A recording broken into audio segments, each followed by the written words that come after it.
and counter-hegemonic globalization. In this age, the relationship between the international law and other normative order is increasingly important. The dominant disciplinary framework that provide explanations of such relationship are focused on compliance with and or effectiveness of international norms and domestic legal orders and are derived from international relations. Professor Bakshi's comment on Nakara's ruling and the jurisprudential transformation, I quote, "What one street finds say, mature movement in constitutional conception of socialism from the Fabian to Marxist socialism, nationalization of resources is clearly a first step towards socialism.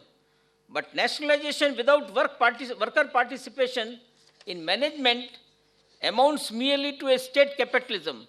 Article 43A makes labor a partner.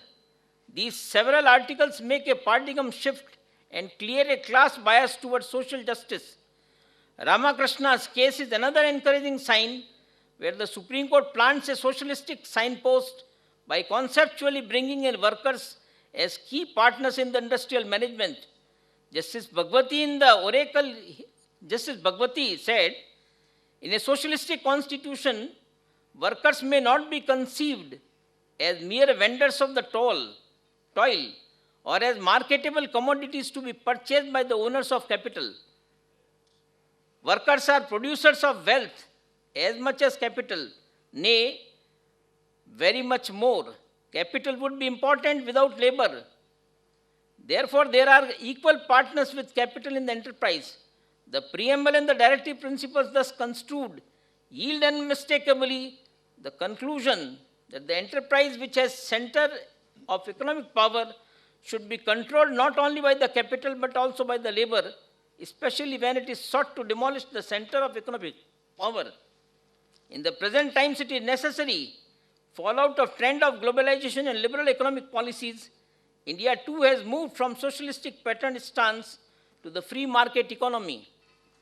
With a distinct shift in the role of the state in the merging economic order, India's new economic policy is based on the notion that economic growth is possible only if the internal enterprises are liberated from state controls, I would add the court controls, so that foreign investors in India help in achieving that goal. Thus, the issue is not whether a concept of foreign or domestic, but rather whether it is reflective or good bad reasoning. The law and legal precedents need to adopt this nationality blindness. So, despite national differences in how foreign law impacts domestic culture, one aspect of foreign law usage seems to be constant. Effective use of foreign law requires an understanding of not just laws themselves, but also their social, historical, and cultural contexts. A meaningful, deep-rooted economic development can only occur in societies where rule of law exists. Robust economies are dependent upon the existence of clear laws that govern societies and commerce, and a strong, independent judiciary to impartially enforce the law and contract so that citizens, institutions, and foreign investors can risk capital and trust that risk is protected from arbitrary forces. The rule of law thus enables people and institutions to fulfill their dreams and aspirations individually and collectively. India has been looking at the globalization of law along a number of other factors. The global distrust of hierarchical authority and concentrated public and private power generates growth in administrative law, constitutional law and other legal rights, and also in legal regulation of economic enterprise. The global desire to protect the individual generates growth in personal injury, consumer protection, environmental law, and even family law. Globalization of markets and business enterprises generates the growth of a worldwide law of business and transaction. Thus, it can be inferred that there is an increasing need for a global mechanism of legal education, law enforcement, and also harmonization of the most transnational laws. In an era of globalization, it is true that the country will have a technological push, but along with that, an ethical push is also imperative for any civil society.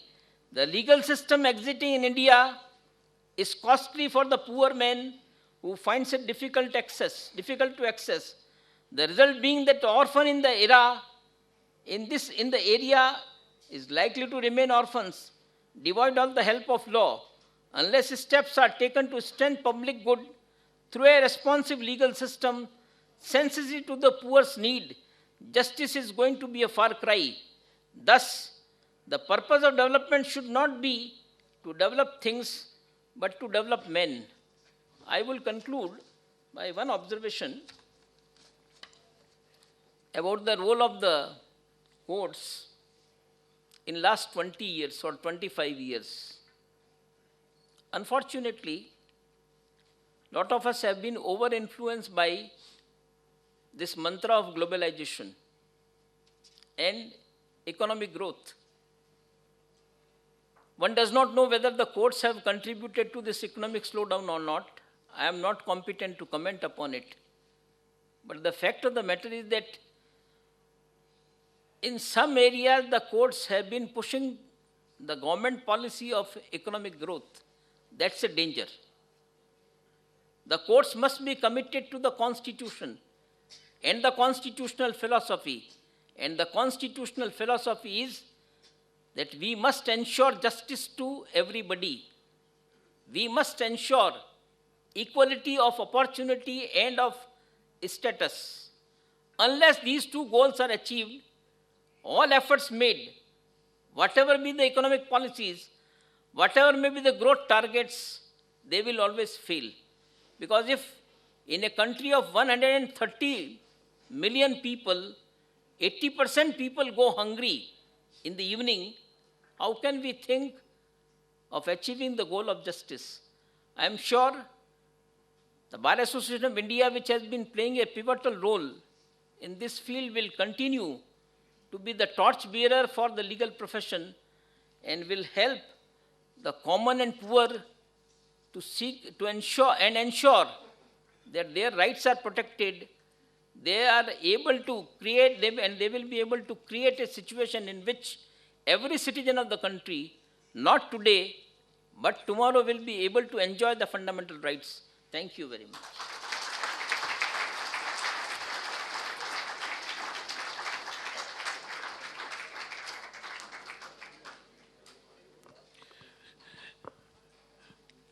Thank you, Justice Singhvi, for giving such a thought-provoking address. And your last exhortation to the Bar Association of India, let me just inform you very briefly that the questionable morality of the international economic regimes flowing from WTO, GATT, are not necessarily working in favor of the emerging economies. And that is why we have taken up a new initiative last year under the guidance of our president, Mr. K.K. Venugopal and Gopal Subramaniam, to put the foundations of something called BRICS Legal Forum. Brazil, Russia, India, China, and South Africa.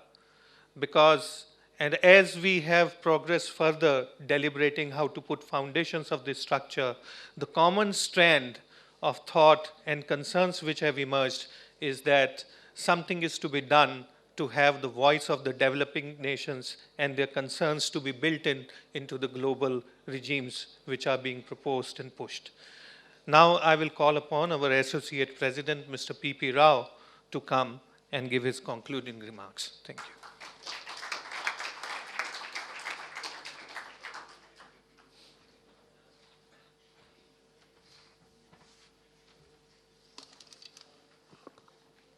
Mr. Anil Diwan, President of the Association, Honorable Mr. Justice J.S. Singhvi, who has just now delivered his very inspiring address, Mr. Prashant Kumar, who has been conducting the proceedings, blending with humor all through, keeping everything lively, Ms. Priya Hingorani, whom we have heard a little while earlier, and making a serious point about the disconnect between the junior section of the bar and the senior section, with the result the junior section going without adequate guidance.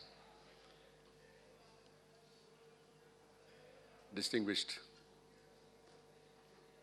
colleagues at the bar, my friends, ladies and gentlemen. First of all, I owe an apology for my absence yesterday, day before the inaugural function, and partly today.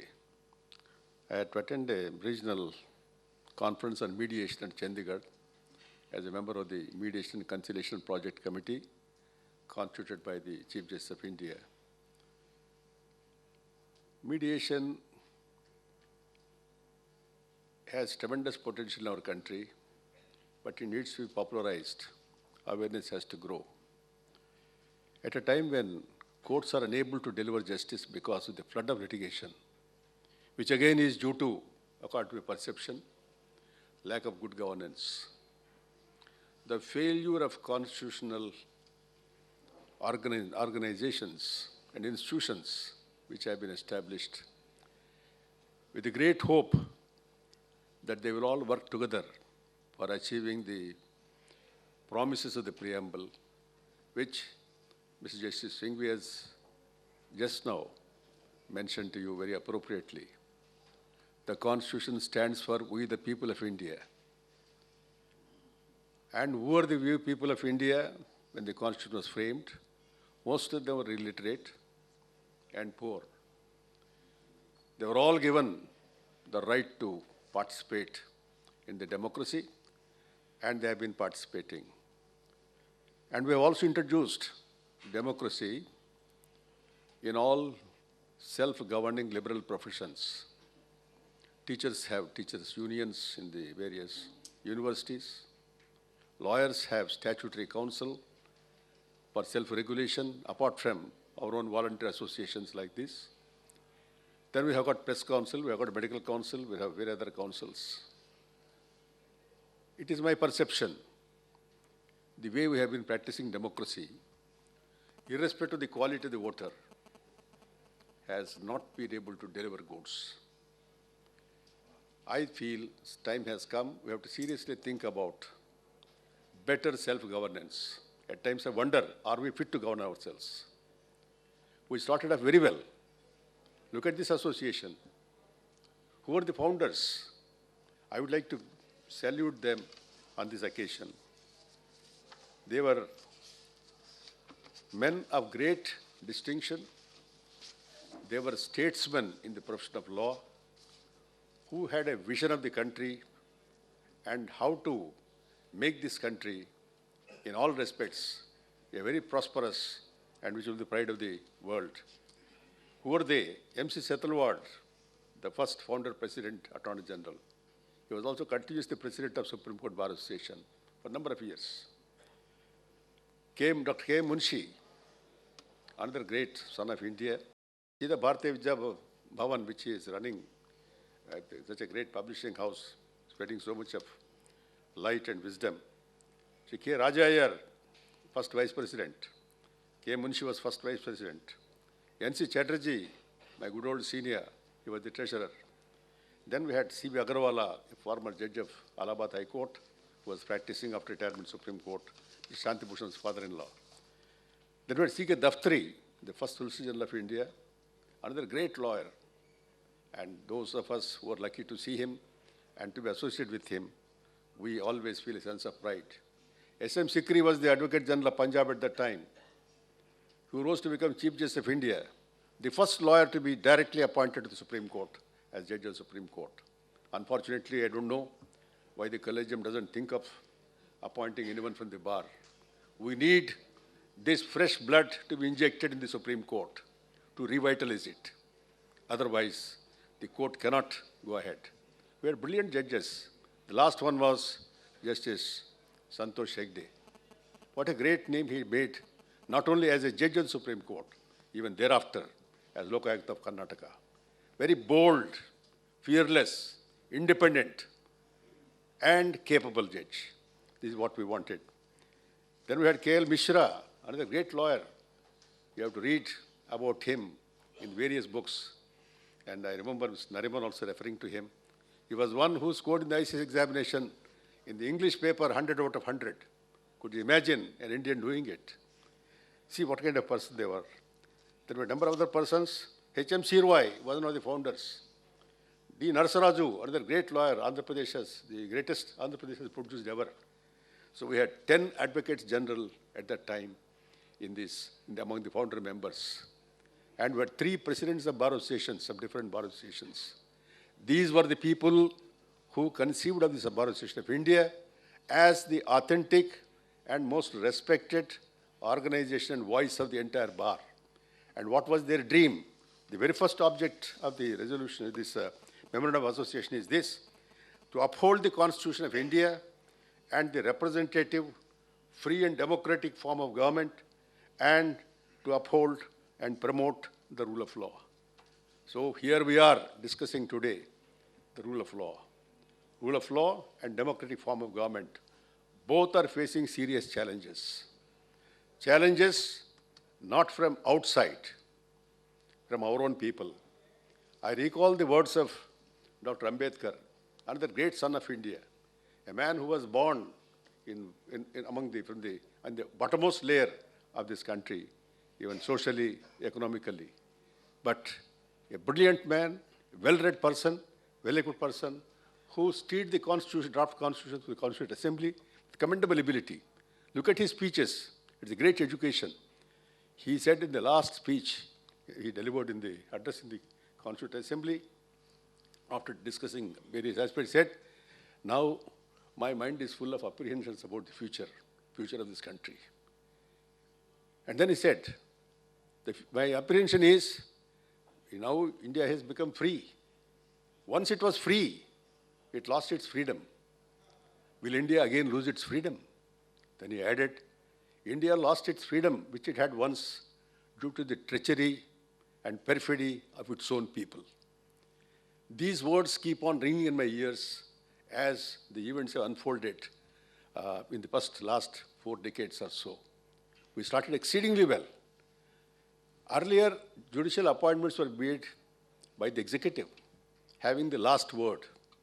But the executive did not interfere with the recommendations of the judiciary. Whatever the Chief Justice of India suggested, they were mostly accepted. If there are reservations, that's why we had highly competent judges, men of great integrity, in the past appointed at a time when executive had the last word. Remember the great names: Harilal Kania, Patanjal Shastri, B.K. Mukherjee, U.N. Bose, T.L. Venkatramaiah, Gajendra Gadkar, Hidayatullah, J.C. Shaw, S.M. Sikri. Then we had H.R. Khanna, Justice Chinnapareddy, Justice R.S. Pathak, Sabyasachi Mukherjee, another great judge, very bold judge, and a bold Chief Justice. E.S. Venkatramaiah, Justice K.K. Matthew, whose words just now Justice G.S. Singhvi quoted from Indira Gandhi's judgment. Then Justice V.R. Krishna Iyer, Justice M.N. Venkatachalaya, J.S. Verma, all these were appointed initially as judges in the earlier system. It is not the system that makes difference. If the collegium had power to appoint at that time, Justice Krishna Iyer would never have been appointed. Justice Sikri, he stalled his appointment. When he is appointed, you know what has come to be? When Mr. Nariman was asked to deliver a lecture on pathfinders in Supreme Court, he named only 2 persons, K. Subbarao and V.R. Krishna Iyer. He is going to complete, I think, 99th birthday he is going to celebrate in November. And great judges, outstanding judges, who were able to give a direction to the court. Now, it is not where the power is, how the power is exercised that matters. What is concerning today is, in fact, I remember Ms. Nariman, I also, as a tail-ender, added my voice to the powerful plea when we found the last word with the executive was being used against the institution, interest of the institution, to subvert the institution. We thought it is time to cry a halt. It is the bar that asked for transfer of this power by a strange interpretation of the Constitution, which is really, in law and theoretically, unsustainable. Please take it left. Let the collegium do it. This concept of collegium was accepted with the Supreme Court. The author of the judgment of the 9-judge bench, Justice J.S. Verma, himself, after seeing the way the collegium was behaving, was electing people, he felt, he said, this was not our intention. We never expected this kind of appointments would be made. That was his refrain. At least there were 2 occasions where the then President of the Bar Association of India raised his voice against for not selecting 2 judges whom the entire bar in India considered were outstanding. One is Justice Pendse and again Justice A.P. Shaw. And then we find that at times we do not know on what criteria. I find good judges who ought to have been appointed at the earliest opportunity were not appointed, delayed, and brought back. Some others were not brought at all. How this collegium is functioning, we do not know. What is it we want? The bar wants an independent judiciary. A judiciary consisting of very competent people. At a time of crisis, national crisis and constitutional crisis, what kind of judges you need? Executive, you see how it is behaving. Executive is drawn from legislature. Legislature is supposed to represent the people. How they get represented? What kind of people represent the people? Analysts say, from election to election, the number of members with criminal antecedents is increasing. Mr. Vajpayee, in the 13th Deshraj Chaudhary Memorial Lecture delivered shortly before he became Prime Minister, he said, elections are dominated by money power and muscle power. And those who enter the portals of the legislatures have only one ambition, to wield power, without ability or equipment. And then what do? You know the cost of election now? It has run into such high figures. 25 crores for an assembly election. Can you imagine? I was last week, I was in my village to attend to some religious function. And the people, so many people come to meet me because they feel that I'm an elderly person and so on and so forth, whatever it is. I go from Delhi. It has a glamour, Delhi has a glamour there. So they were telling, my people were telling me, I said, what happened to Panchayat elections were to be held? He said, no, people are very much disappointed this time. I said, why? The 2 contending candidates, they compromised. They said, instead of paying to the electorate, why not we pay to each other and settle our account? So there was no contest. They said, people are so unhappy. They said, the only thing we get in election is some money. And they were expecting of 2,500 to 5,000 rupees. That was the rate they could bid. And they could not get this time. These people have let us down, these fellows, hopeless fellows. This was the curse. We have corrupt